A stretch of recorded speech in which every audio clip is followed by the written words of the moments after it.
Bonjour les amis du fil de Marianne. Alors ce matin, j'avais envie de vous parler des attentes. Oui, je me suis réveillée avec ça. Je me suis dit, tiens, je vais parler de ça. Alors pour cet être humain, comment ça se traduit les attentes? Eh bien, c'est comme si les circonstances de ma vie devaient être parfaites pour que je sois heureuse. Sauf que ben, ça fonctionne pas du tout comme ça, à mon sens. Voilà, par exemple, le jour où j'aurai le partenaire idéal, ah bah là, je serai heureuse. Bah non. Non, non, non, non, non, non, je suis heureuse maintenant et peut-être que le partenaire idéal va arriver. Qui sait? Et si je prends dans le domaine du corps de cet être humain, euh, alors un jour dans ma vie, je me suis dit, ouais, je suis malheureuse parce que je suis grosse. Et puis à un moment donné, j'ai eu comme une prise de conscience. J'ai dit non, non, mais c'est parce que je suis malheureuse que je suis grosse, c'est pas l'inverse. Et ça a pris tout son sens parce que j'ai réalisé que, à force d'attendre que ce corps humain soit parfait, puis en plus, qu'est-ce que c'est être parfait? euh, ben, je profitais pas du tout de l'instant présent, je profitais pas de la vie, je m'ajoutais un stress de dingue évidemment en m'alimentant dans le contrôle, en faisant régime sur régime, en étant pas du tout en communion avec qui je suis vraiment. C'était vraiment que du contrôle, que de la lutte. Mais ça rend pas heureux, ça, c'est pas possible. En tout cas, pas cet être humain. Et j'aime bien prendre cet exemple parce que c'est vrai que euh, en discutant avec des amis ou sur des forums, euh, ben, on est très très nombreuses à pas aimer notre corps, à se dire que ben voilà, si on était mince, notre vie serait tellement mieux. Et c'est juste complètement insensé, quoi, quelque part.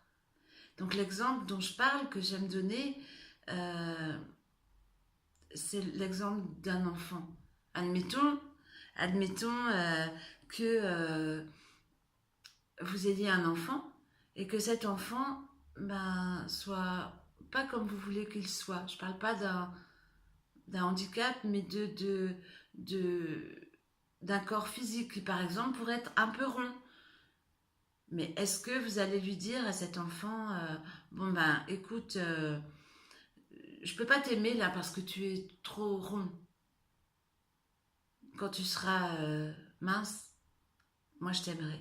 Ça me fait bizarre de dire ça parce que en fait, moi, c'est un peu ce que j'ai vécu. Ça n'a pas été formulé, mais ça a été très fortement ressenti par cet être humain. Je le réalise en le disant.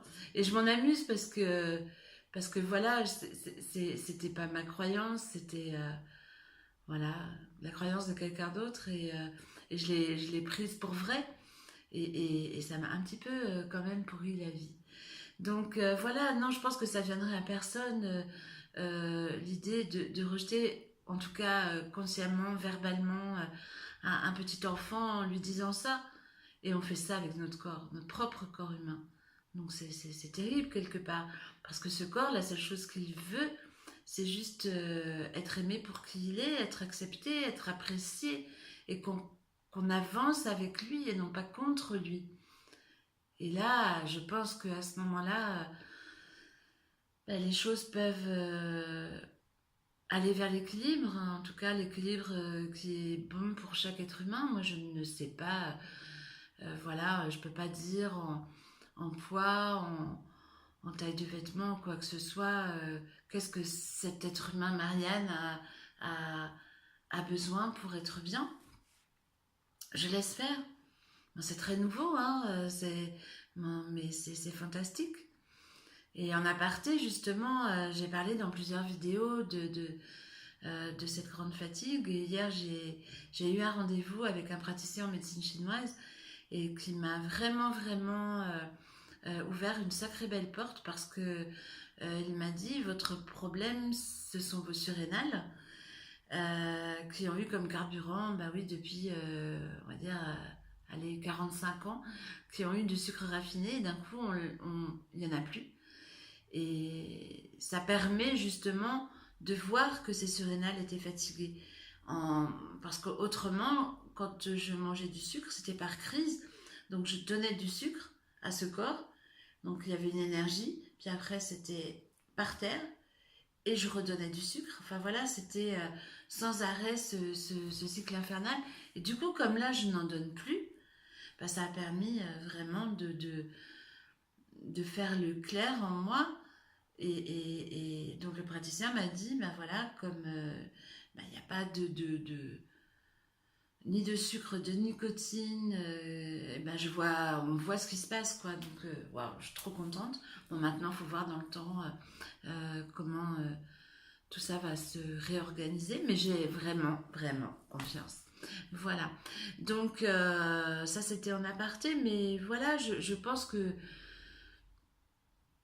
notre corps est tellement bienveillant, notre corps est tellement intelligent. Il y a juste à laisser faire et juste à l'accompagner. Voilà. En tout cas, moi, c'est vraiment comme ça que j'envisage aujourd'hui la vie de cet être humain, Marianne. Euh, et c'est tellement plus simple, tellement plus joyeux aussi, parce que la lutte ne rend pas joyeux du tout. Et voilà, si j'avais un souhait, ce serait ouais, de pouvoir partager ça avec chaque personne qui est comme moi en guerre perpétuelle depuis tant d'années avec son corps.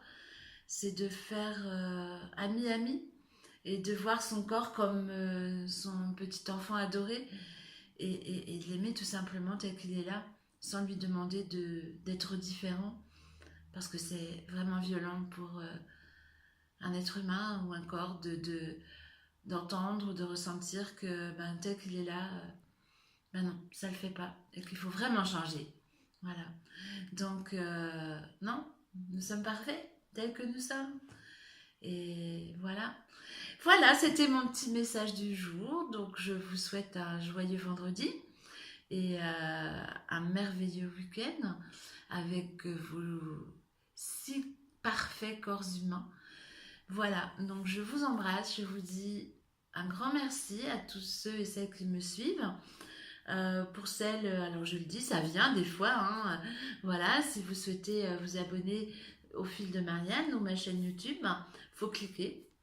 Et voilà, et vous recevez par mail les vidéos lorsque j'en fais. Voilà, à tout bientôt, ciao ciao.